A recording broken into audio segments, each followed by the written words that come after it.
ہونی ہے نا بھی. تو وہ جو بیویاں تھیں ان میں حضرت فاطمہ کی گھر ہمارے پیارے آقا محمد مصطفیٰ کے والد محترم حضرت عبداللہ نے پیدا ہونا ہے. ان کے بارے میں دعا مانگی گئی ہے رب سے، اللہ پاک ہمیں ایسا کر دے. 10 بیٹے، ایک بیٹا حارثہ پہلے، ایک اور تھا جو فوت ہو گیا. 12 بیٹے تھے حضرت عبدالمطلب. اب اکٹھے ہی 10 مانگ لیے. میرے بھائیو ذرا غور کریں اس بات کے. 10 بیٹے جب مانگ لیے تو عمر بلوغت تک دعا مانگی کے تک رہیں اور اس کو خانہ کعبہ کے خدا کے نام پر اس کو قربان کر دیا جائے. سبحان اللہ. اور جب یہ دعا مانگی ان کی دعا سن لے گئی. سبحان اللہ. اللہ پاک نے، ہم تو یہ کہتے ہیں کہ ان کے دل میں یہ 10 کا جو تھال ہے نا، یہ والا 10 کا جو تھال ہے، 10 بیٹے ایک دم مانگ لیے. اللہ پاک نے اس کی زبان سے، اللہ پاک نے ان کے دل میں یہ والا احساس پیدا کر کے اتنے زیادہ بیٹوں کی تمنا جو تھی نا رب نے پیدا کی ہے. کیونکہ نبی پاک کی بعثت اسی ذریعے ہونی ہے. یہ سلسلہ اس لیے کہ جب نبی پاک کی جب بعثت ہوگی 10 بیٹے سے مانگ لیے، منگوائے بھی رب نے نا، رب نے ان کے دل میں ڈال دی کہ 10 مانگو تو میں 10 ہی دے دوں گا. مانگ لیے انہوں نے، اور ایک بیٹے کی قربان کرنے کی بات آگے آئے گی. سبحان اللہ. ان کی دعا سن لی گئی.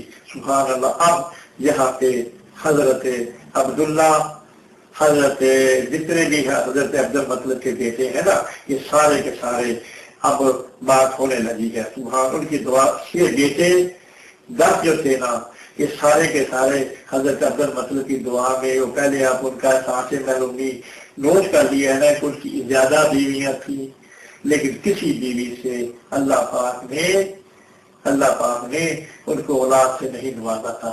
اب وہ بیویاں تو موجود ہیں مگر بیٹے نہیں ہیں. اب اللہ پاک سے جب یہ دعا کر لی ہے نا، پھر اللہ پاک نے اس بیوی کا بھی انتخاب کیا، حضرت فاطمہ کا، جس سے حضرت عبداللہ، حضرت ابو طالب اور حضرت عبداللہ، حضرت ابو طالب اور دوسرے ایک اور بیٹے تھے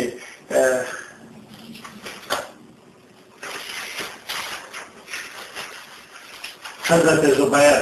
وہاں 3 بیٹے پیدا ہونے، اور یہ بھی رب نے فیصلہ کر لیا کہ کن دعا منظور کر لی. رب نے بھی فیصلہ کیا، اللہ تعالیٰ نے انتخاب کیا نا کہ حضرت عبدالمطلب کی دعا اب جو میں نے قبول کر لی ہے، اور اس کا آگے جو بات ہے میں نے کیسے سنائی ہے. پھر رب نے انہی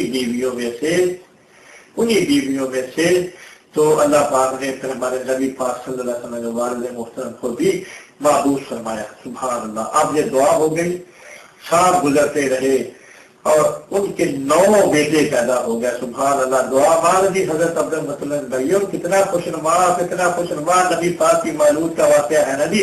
کبھی سنا ہوگا آپ نے کوئی ایسا. اب وقت گزرتا گیا، گزرتے رہے اور ان کے 9 بیٹے پیدا ہوئے. حضرت عبدالمطلب کے 9 بیٹے ان بیویوں میں سے پیدا ہوئے. جب انہوں نے یہ عہد کیا تھا اس پر ایسا معلوم ہوتا تھا وہ ایک بعید ترین امکان کے حوالے سے یہ عہد کر رہے ہیں. سبحان اللہ. لیکن جب وہ وقت آیا کہ کم سن بیٹے حضرت عبداللہ کے سوا ان کے سب بیٹے بالغ ہو چکے تھے، اور اب ان کا عہد جو عہد کیا تھا رب سے کہ مجھے اگر 10 بیٹے دیں تو ایک بیٹا میں آپ کی اللہ کے نام پہ اس کو قربان کر دوں گا. اب اس عہد کا خیال دین پر مسلط ہو گیا. جب سب جوان ہو گئے، یہ بھی تو دعا میں تھا نا کہ میرے وہ سب بیٹے سارے کے سارے اللہ پاک ان کو حیات کر کے اور جوان ہو جائیں. سبحان اللہ. اگلی بات یہ حضرت عبدالمطلب کہ عہد کا ان کے خیال پر مسلط تھا. انہیں اپنے سب بیٹوں سے فخر تھا، لیکن وہ یکساں طور پر سب کے لیے جذبات شفقت نہ رکھتے تھے. سبحان اللہ. جب بہت پہلے ان پر یہ بات کھل چکی تھی، سب سے بڑھ کر کہ سارے بیٹے کو جو بیویاں تھیں حضرت عبدالمطلب کی نیچے ہوئے نا، تو 3 جو حصے آئے حضرت فاطمہ کے، ان 10 میں سے 3 حضرت فاطمہ کے حصے میں آئے جو حضرت عبدالمطلب کی زوجہ محترمہ تھی. 8 بچے تھے ان کے نا جی. بیٹے جو 3 تھے نا وہ حضرت فاطمہ کے حصے آئے اور 5 بیٹیاں تھیں، اور باقی جو اولاد ہے نا ساری وہ دوسری بیویوں سے ہوئی. سبحان اللہ. بہت پہلے یہ بات کھل چکی تھی کہ سب سے بڑھ کر عبداللہ کو چاہتے تھے. سبحان اللہ. حضرت عبداللہ ہمارے نبی پاک کے والد محترم سب سے اخیر میں پیدا ہوئے. 9 بیٹے آ گئے نا, یہ لکھا ہوا نا.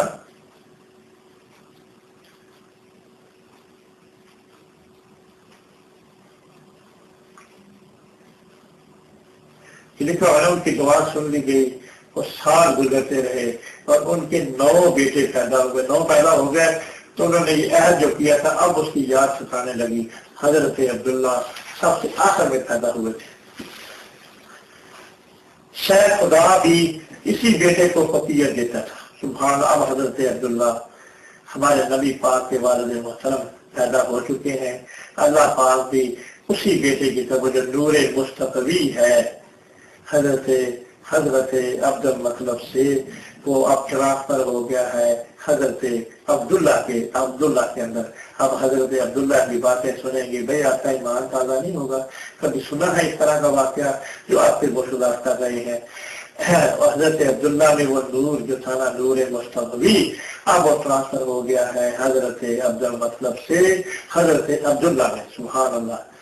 شیخ خدا بھی اسی بیٹے کو فقیت دیتا تھا. اس نے اس کو ہی نمایاں حسن و جمال اور کیا تھا اور شاید قربانی کے لیے بھی اسی کو منتخب کرے گا. سبحان اللہ. بہرحال جو کچھ بھی ہو, حضرت عبد المطلب اپنی بات کے پکے تھے. قسم توڑ دینے کا خیال ان کے دماغ میں داخل نہ ہوا. سبحان اللہ. جو قسم لی تھی وہ تو اس کا خیال تو ذہن میں کبھی بھی لا نہیں سکتے تھے نا.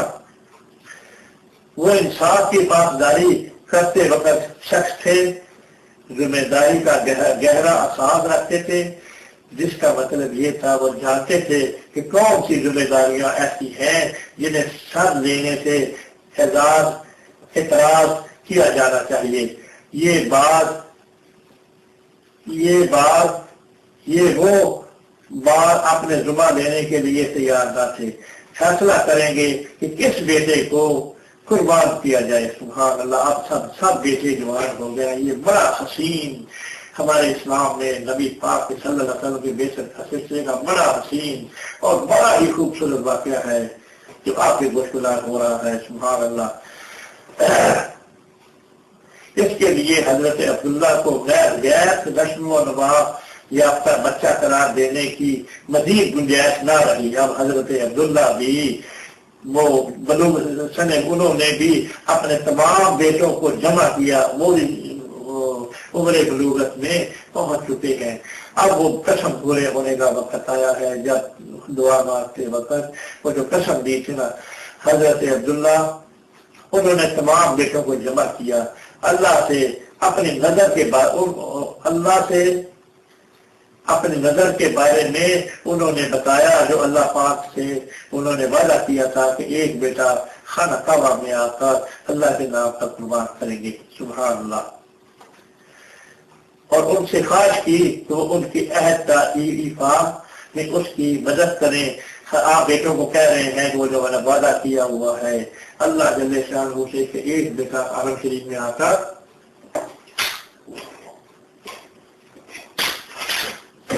ذبح کریں گے. بیٹوں سے مدد کی, کل عہد لیا, وعدہ لیا کہ وہ اس بارے میں جو میں نے قسم مانی ہوئی ہے میری آپ مدد کریں. سارے بیٹوں نے بیٹوں کے لیے اس سے اتفاق کرنے کے سوا چارہ کوئی نہ تھا. بیٹے کیا کہہ سکتے تھے کہ باپ نے ایک قسم دی ہے نا جی, وہ ایک بیٹے کو قربان کرنا ہے.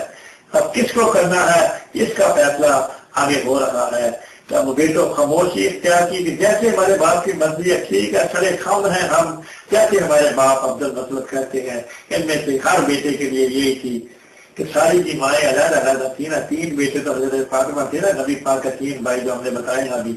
اب سارے کے سارے ایک بہت بڑا جان اخیز لمحہ تھا. اب آپ 10 بیٹوں میں سے کس کو قربان کریں؟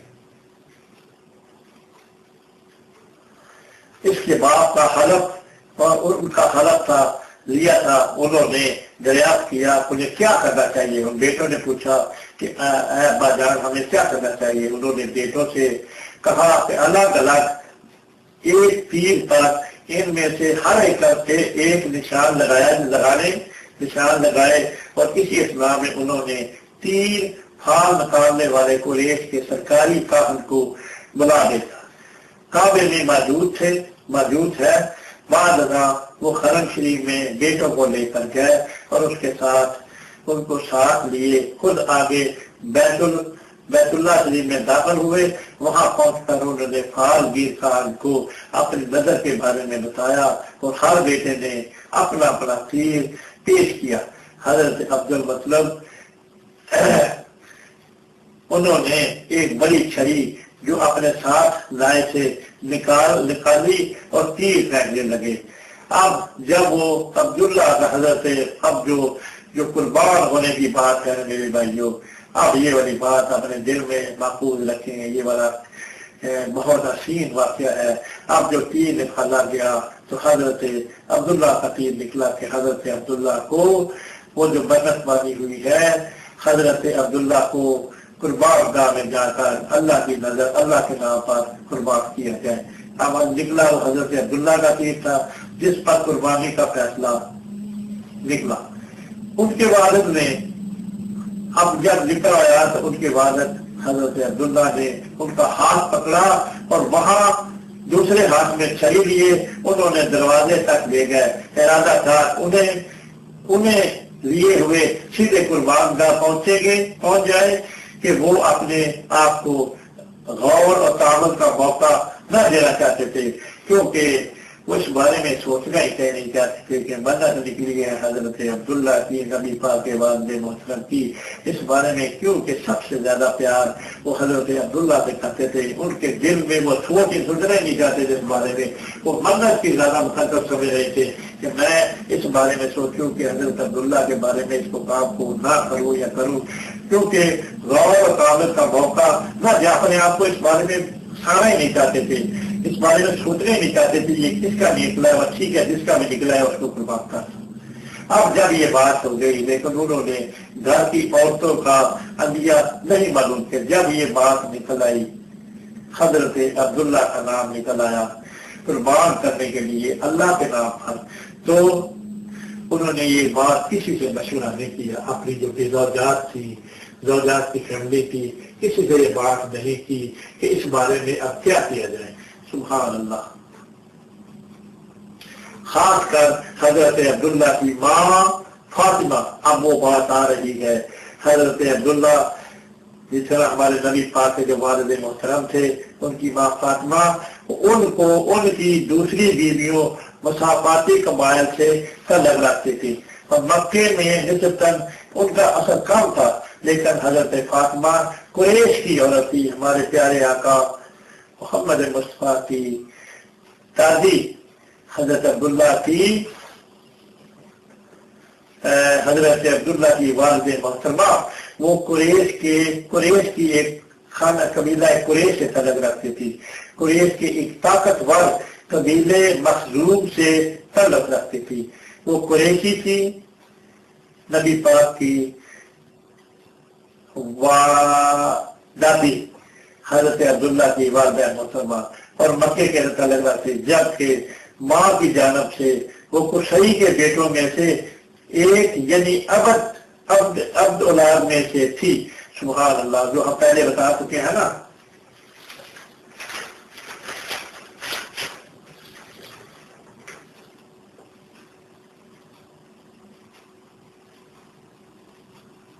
یہ چوتھی پشت جو قصی کی ہے جو کہ ہم آپ کو بتاتے ہیں تو قرآن کے بعد قصی یہ والی جو بیوی تھی حضرت عبد المطلب کی حضرت فاطمہ یہ والی قصی قبیلے کی تھی.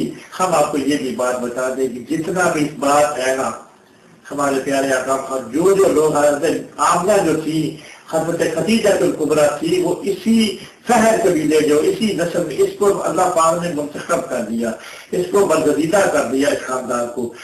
فہر کے بعد جتنی بھی نسلیں آئی ہیں سارے کے سارے اسی میرے کہ نبی پاک کی حضرت عبداللہ کی جو والدہ ہے، حضرت عبد المطلب کی جو بیوی ہے فاطمہ، وہ بھی قصی کی لکھا ہوا نا مخزوم قبیلے سے تعلق رکھتی تھی، جن کی ماں کی جانب سے وہ قصی کے بیٹوں میں سے ایک یعنی عبد کی اولاد میں سے تھی، وہ اسی قبیلے میں ہوگی نا۔ اللہ پاک نے جب فیصلہ کر لیا کہ جو بھی ایکٹیویشن ہوگی اسی قبیلے کو اللہ پاک نے منتخب کر لیا، جیسے حضرت عبد المطلب بھی اسی قبیلے میں سے تھے۔ اب قصی جو ہے نا یہ چوتھی نسل ہے، قصی کے بعد کلاب کے